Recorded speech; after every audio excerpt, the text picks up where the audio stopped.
महिला क्या नहीं कर सकती। एक पति पत्नी में तकरार हो गई। पति कह रहा था, मैं नवाब हूं इसलिए लोग मेरी इज्जत करते हैं और तुम्हारी इज्जत मेरी वजह से है। पत्नी कह रही थी, आपकी इज्जत मेरी वजह से है, मैं चाहूं तो आपकी इज्जत 1 मिनट में बिगाड़ भी सकती हूँ और बना भी सकती हूँ।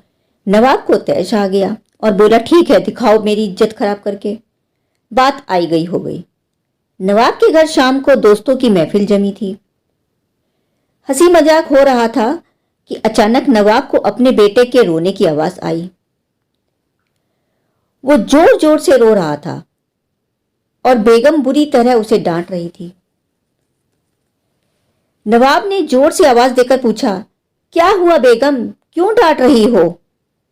बेगम ने अंदर से कहा, देखिए ना, आपका बेटा और खिचड़ी मांग रहा है जबकि उसका पेट भी भर चुका है। नवाब ने कहा, थोड़ी सी और दे दो।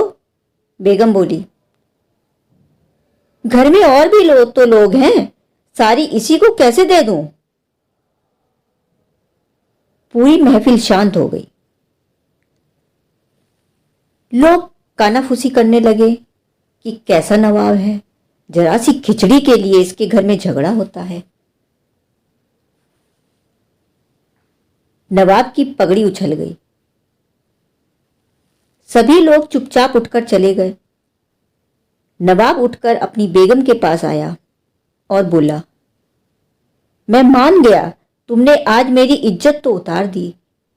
लोग भी कैसी कैसी बातें कर रहे थे, अब तुम यही इज्जत वापस लाकर दिखाओ। बेगम बोली, इसमें कौन सी बड़ी बात है? आज जो लोग महफिल में थे उन्हें आप फिर किसी बहाने से निमंत्रण दीजिए। नवाब ने फिर से सबको बुलाया। बैठक और मौज मस्ती के बहाने सभी मित्रगण बैठे थे। हंसी मजाक चल रहा था कि फिर वही नवाब के बेटे की रोने की आवाज आई। नवाब ने आवाज देकर पूछा, बेगम, क्या हुआ, क्यों रो रहा है हमारा बेटा? बेगम ने कहा, फिर वही खिचड़ी खाने की जिद कर रहा है। लोग फिर एक दूसरे की तरफ देखने लगे कि यार, एक मामूली सी खिचड़ी के लिए इस नवाब के घर पर रोज झगड़ा होता है। नवाब मुस्कुराते हुए बोला, अच्छा बेगम, एक काम करो, तुम खिचड़ी यहां लेकर आओ, हम खुद अपने हाथों से अपने बेटे को देंगे, वो मान जाएगा और सभी मेहमानों को भी खिचड़ी खिलाओ। बेगम ने जवाब दिया, जी नवाब साहब। बेगम बैठक खाने में आ गई। पीछे नौकर खाने का सामान सर पर रखे आ रहा था। हंडियां नीचे रखी और अपने बेटे के साथ मेहमानों को भी खिचड़ी देना शुरू किया। नवाब के दोस्त हैरान। जो परोसा जा रहा था वो चावल की खिचड़ी तो कतई नहीं थी। उसमें खजूर, पिस्ता, काजू, बादाम, किशमिश, गरी इत्यादि मिलाकर बनाया हुआ सुस्वादिष्ट व्यंजन था।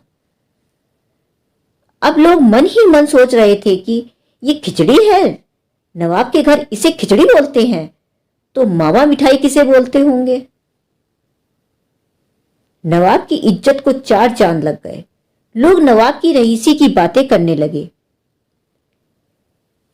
नवाब ने बेगम के सामने हाथ जोड़े और कहा, मान गया मैं कि नारी घर की इज्जत बना भी सकती है और बिगाड़ भी सकती है, और जिस व्यक्ति को घर में इज्जत हासिल नहीं, उसे दुनिया में कहीं इज्जत नहीं